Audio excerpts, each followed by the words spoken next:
Hello అందరికీ. మా garden చూస్తున్నారా? బాగుంది కదా.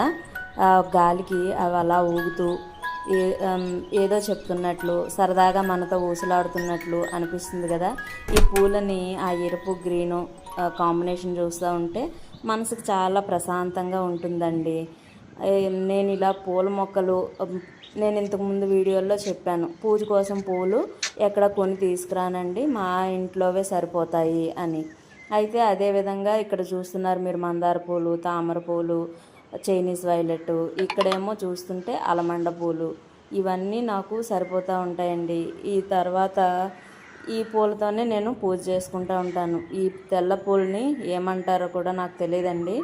నేను తర్వాత ఇలా ఆకుకూరలన్నీ ఇలా గ్రో బ్యాగ్స్లో కొన్నింటిని అలా నల్ల టబ్బుల్లో కొన్ని పెట్టుకున్నానండి. ఫస్ట్ మీరు చూసింది గోంగూర, గలిజేరు, ఇదేంటో తెలియదండి, తోటకూర, ఇదంతా తోటకూర. ఆ 2 టబ్స్లో తోటకూర పెట్టాను. ఒక దానిలోనే బాగా వచ్చింది, రెండో దానిలో సరిగా రాలేదు.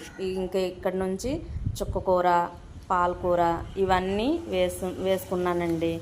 మనం పూజకి పువ్వులకి ఎంత ప్రాధాన్యతనిస్తున్నామో మన ఆరోగ్యానికి కూడా అంతే ఇవ్వాలి అనేటువంటి ఆలోచన నాది.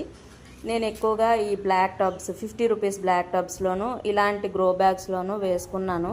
ఈ గ్రో బ్యాగ్స్ అయితే నేను మీషో నుంచి తీసుకున్నానండి. బయట ఇది ఎర్ర పొన్నగంటి, ఇవి కుకుంబర్ అండి. కుకుంబర్ నారు పోసుకొని తర్వాత ఇలా గ్రో బ్యాగ్స్లోకి ట్రాన్స్ఫర్ చేశాను. చూద్దాం క్రాప్ ఎలా వస్తుందో. ఇదే నేను మొదటిసారి అండి గార్డెన్ స్టార్ట్ చేసి. ఇంతవరకు పూల మొక్కలే పెంచుకున్నాను.